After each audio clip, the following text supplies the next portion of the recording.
honor of introducing Reverend James Trapp to you. Folks, he is truly a Unity rock star, and we are thrilled that you are with us today. He's an inspirational speaker and strategic advisor to individuals and organizations on enlightened leadership. And isn't that what we want? Enlightened leadership at all levels? Yes. He is currently the Senior Minister of Worship at the Spiritual Life Center in Sacramento, California, and President of Star Human Capital. That's a consulting firm dedicated to applying universal spiritual principles to inspire and instruct others to create their best lives and improve their organizations. And really, that's what we do every time. We're applying these principles to our daily lives. As Reverend Sylvia said, he served as senior minister at Unity on the Bay in Miami and is the former CEO of Unity Worldwide Ministries. His credentials are quite long. We could talk a lot. I just want to touch on a couple other things. He, in addition to being an ordained minister, he has an undergraduate degree from Princeton and a JD from the University of Florida. He studied at the Barr Center for Buddhist Studies, where he enhanced his proficiency for practicing and teaching mindful meditation. And did we just not get that during that meditation? He's also inspired by his lovely wife, Angela Trapp, and son, Jalen Mandela Trapp, who's currently a sophomore at Howard University, and I believe they're in the house with us today. If you'd let us know where you are, great, back there. Let's give them some love.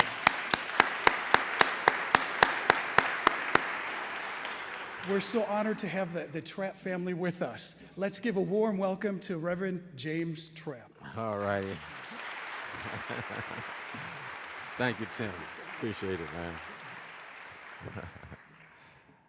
man. Thank you so much, Tim. And as my friend Les Brown likes to say, it's a plum-pleasing pleasure to be here with you again. I think it's been my third or fourth time that I've been here, and it's always a pleasure to be invited. And actually, I invited myself because I was going to be in town. And Reverend Sylvia says, okay, you can come speak on my pulpit today. And I just wanted to acknowledge, she acknowledged me, just acknowledge Reverend Sylvia. She's such a powerhouse in our unity movement.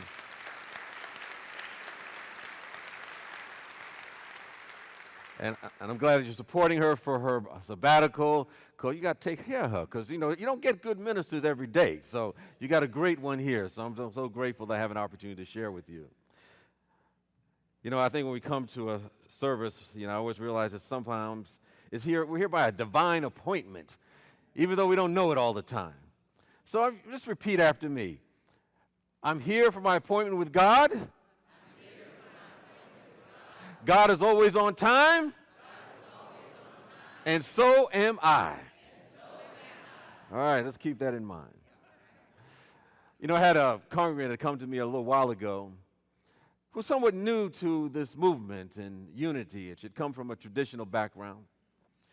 And she had shared with me that she was afraid of the Bible, because they had so many things that had kind of beat her across the head with it. And she read some of the stories. There was a lot of violence and lots of contradictions she couldn't, reconcile. And she thought that she somehow was flawed when she was born into this world. And so she was afraid of the Bible. And I realized that, having been in unity and have a different perspective, that not everyone has that new perspective on it, that new thought of seeing how the Bible is. I was just hearing that you're having a Bible course coming up soon. I advise you to take that if you haven't done so, because you'll get a perspective on it that is not usually done. I think anytime we read those scriptures, it might be the Bible, the Bhagavad Gita's, or the Quran, or any kind of holy book, what they're really talking about is our states and stages of our awareness, our consciousness. It's speaking about us. Sometimes I visit lots of unity churches, and we have various spectrums. On one end of the spectrum, you'll never hear a Bible verse or hear Jesus' name at all. And then there's always others on the other end that will have Jesus and the Bible spoken. And they're all speaking truth, but we have different ways that people present the truth. But I always thought that there's some great stories in there that help us understand how we can grow spiritually. And someone told me that Bible stands for basic instructions before leaving earth. Or someone said, beholding infinity before leaving earth. We don't have to go anywhere. We can behold it right now. And so today I thought I'd just read a story that most of you are familiar with and then present a perspective on it that maybe you not had thought about before. And this is from the Gospel of Matthew. I'm using Reverend Sylvia's Bible because I didn't bring my own. But I figured there was one here.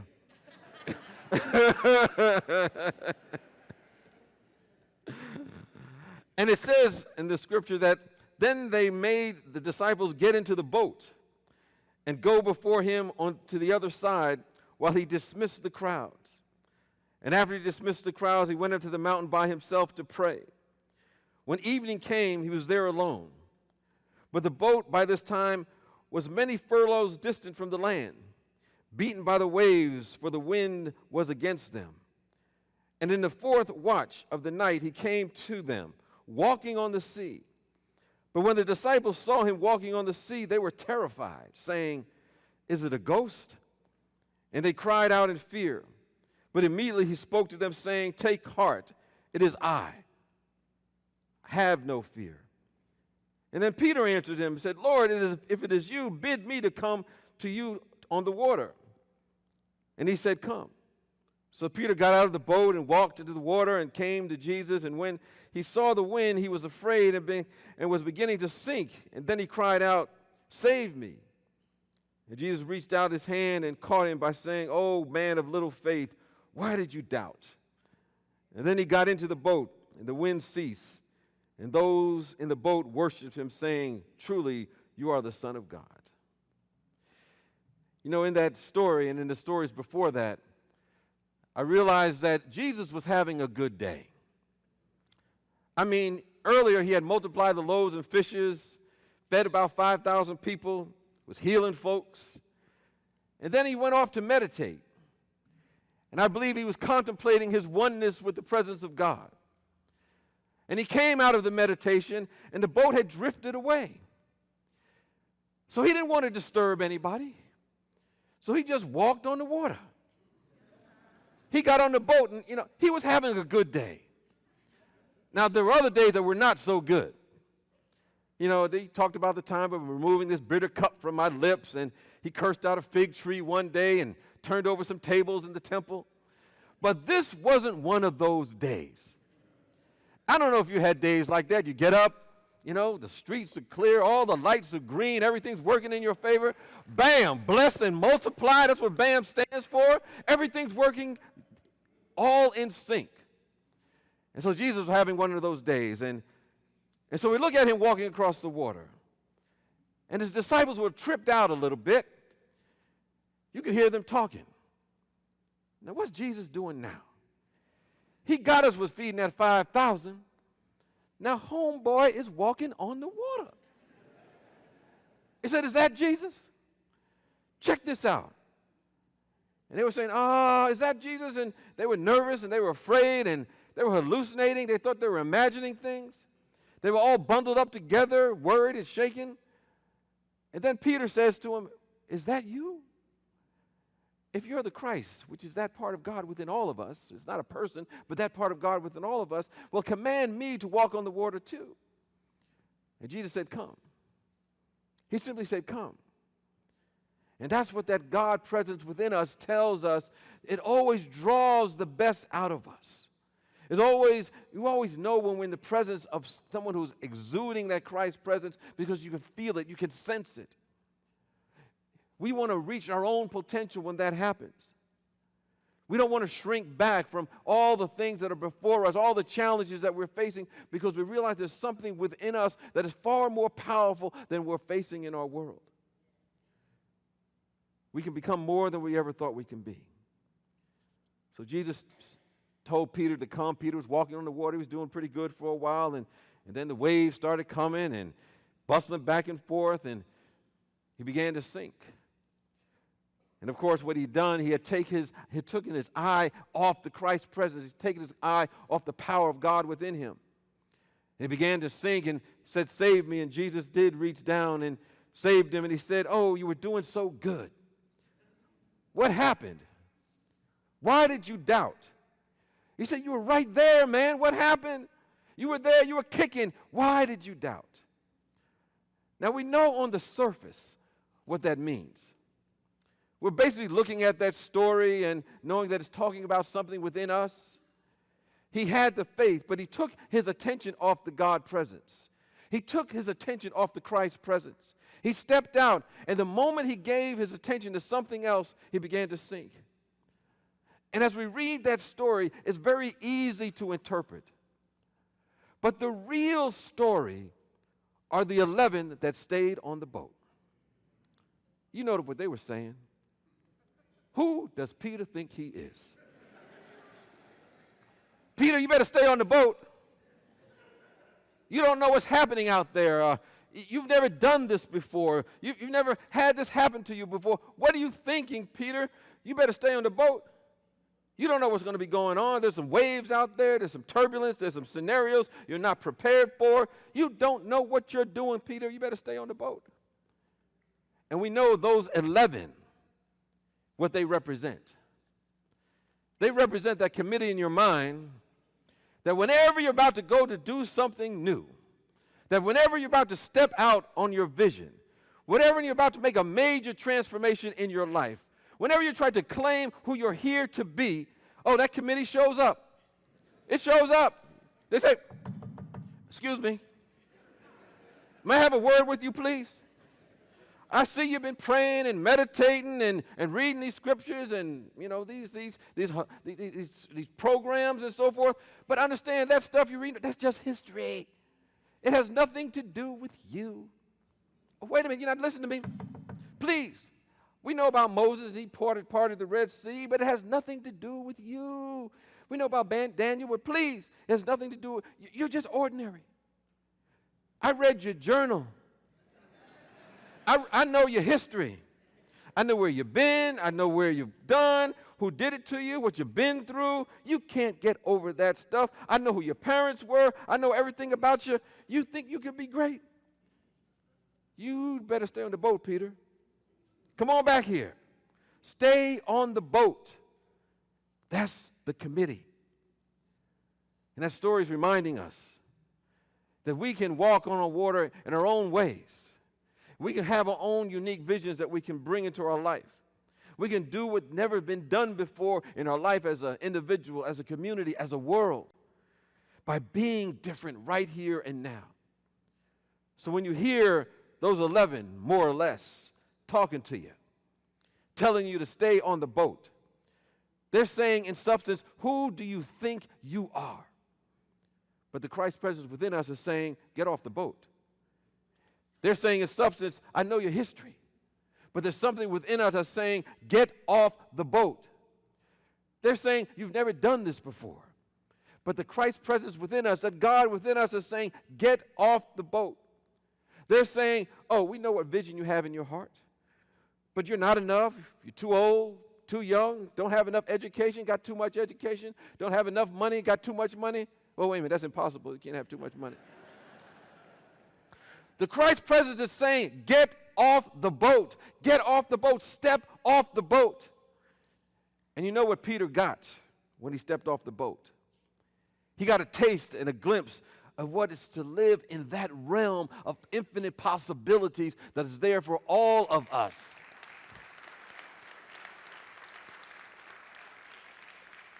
You know, those others around him, they didn't get that. You may know people about in your life, whenever you start doing something, they say, let's be realistic. Of course, when they say let's be realistic, what they're doing is saying, let's be negative. Let me tell you why that's not going to work in your life. Please get those people away from us. They all had cynicism and complaining. You know, although he fell, he got a taste of it. So the Christ presence is saying, come off the boat. I won't promise that you won't fail along the way. I won't promise that you won't stumble. I won't promise that at times you're going to be confused about what's going on. Because the old is sometimes dying, and the new is being born within us. It's happening in our individual lives, in our communities, and in our world. There's a lot of stuff going on. There's a lot of chemicalization going on. But all of that is to move us higher to what we are here to be and express as expressions of this presence. It's telling us to get off the boat. If you don't step off the boat, you never know. See, if you stay on the boat, you won't grow. You stay on your boat, you'll just stay in hell. You'll stay on the boat. Stagnation becomes our lot. So we have to step off the boat. See who you really are. Call for that presence within us. And reach out for the Lord, which is the great law of life. And then we'll understand about prayer. We'll understand it's not merely begging or beseeching or trying to make something happen. It's piercing that veil of illusion that we have sometimes fallen prey to so we can move into that oneness with this presence. To keep our eyes single on the prize in our life so our body and our body of affairs become full of light. And when we step off the boat, we begin to see the invisible. We begin to hear the inaudible. We begin to conceive the unimaginable. And we begin to understand what seems to be inconceivable. Because we're tapping into our spiritual faculty. We're not tapping into our human nature any longer, but that which is far more powerful than anything we see. You see, life is alive. It's going to keep pushing us and pulling us until we're ready to say, get off the boat. So I ask you, are you willing to live? Are you willing to shine?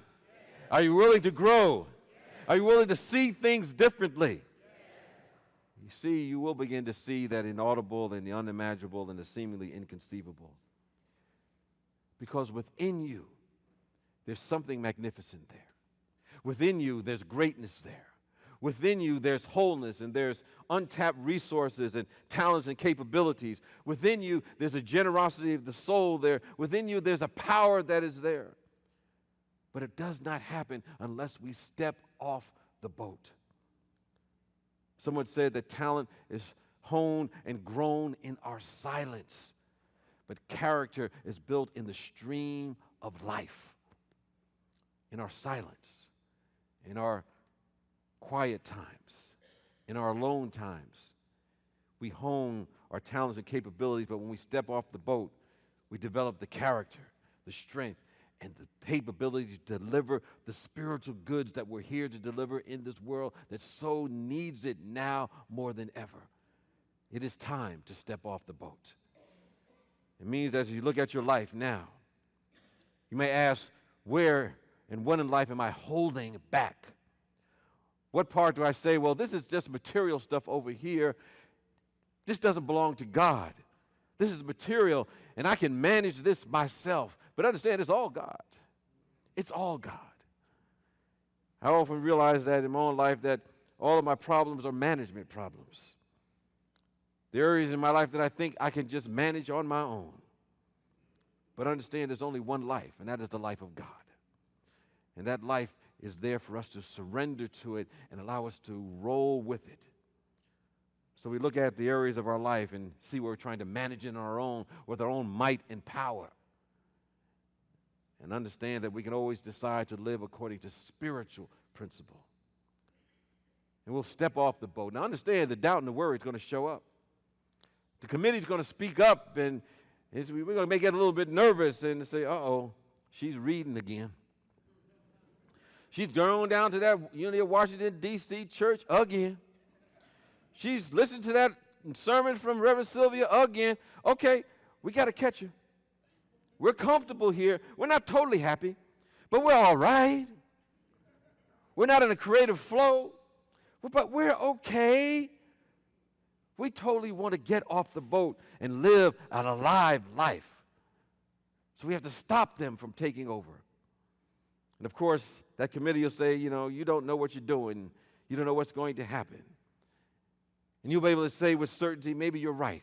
I don't know what's going to happen. But I do know that if I don't get off the boat, I'm going to die. If I don't come out the egg, I'm going to die. If I don't step off the boat, I'm going to not live who I'm here to live. I've got to get off the boat. I've got to shine. Got to get off the boat. I got to shine.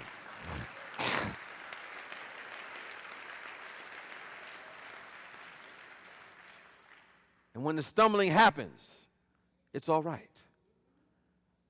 With every stumble, with every fall, there's a lesson for us all. It's in our heart. But we have to start right here, right now. So I ask you, are you ready to get off the boat? Are you ready to fly? Are you ready to soar? Are you ready to be all you've meant to be? People ask, what does it mean to get off the boat? Do we really have to forgive? Yes, get off the boat. Does it mean I have to circulate and tithe? Yes, get off the boat. Prove it for yourself and watch and see as the windows of heaven are kicked open and give you a blessing that's too big for you to receive it. And so it is. And so we let it be. God bless you. And hopefully on time we'll be able to do it again. Thank God.